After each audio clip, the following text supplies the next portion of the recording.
So the Major League Baseball draft is a lot different than most other professional sports league drafts because you don't go straight to the league. You're going to have to play in the minor leagues. There is a small number of players in the history of the game of baseball that didn't play in the minor leagues. I think it's like 20 something total players. So you are going to have a time in the minor leagues. It may be short, it may be long, but the overwhelming majority of players are going to spend some time in the minors. And the stats speak for themselves. Over a 30-year period, only 17% of players made it up to the major leagues from being drafted. So those are the numbers. It's just the reality that the vast majority of professional baseball actually does happen in the minor leagues. And this road to the show is not always easy. And the reason for this is because of the long history of minor league baseball. Originally, minor league baseball was a collection of independent baseball leagues. These are independent leagues, as you sort of see now with things like the American Association. This was all of minor league baseball early on in baseball's history. Eventually, they formed an association called the National Association of Professional Baseball Leagues. They got together and said, we need to organize these leagues, and then sort of began working with Major League Baseball to provide talent to these teams. In the 1930s, Branch Rickey, who was at that point working with the St. Louis Cardinals, began purchasing minor league teams and created the first ever farm system.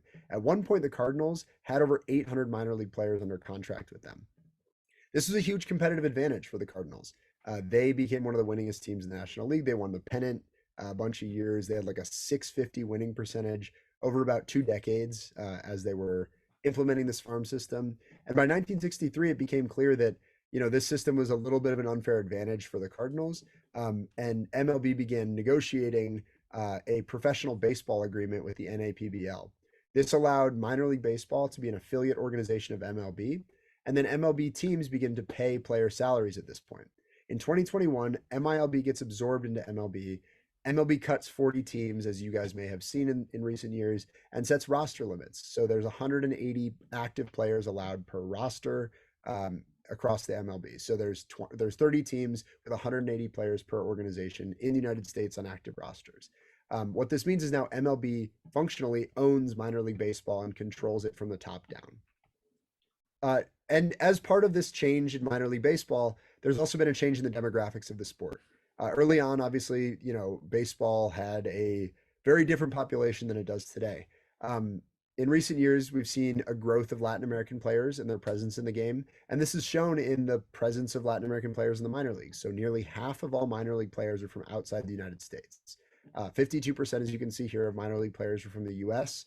21% are from the Dominican Republic. Almost 20% are from Venezuela. About 5.5% are from other Latin American countries. And a little under 2% are from just other countries around the world. What this means is get your Spanish ready first and foremost as you guys enter into the game. Make sure you're practicing a little bit of Spanish. It'll make your teammates much more comfortable with you, and it'll give you a chance to communicate with people from across the world. Minor league clubhouse is a really special place, and in part that's because of the diverse demographics in the sport. Yeah, one of the beauties of being in professional baseball is getting a chance to see all the different global cultures, particularly in Latin America. And so you definitely want to try and meet them halfway a little bit.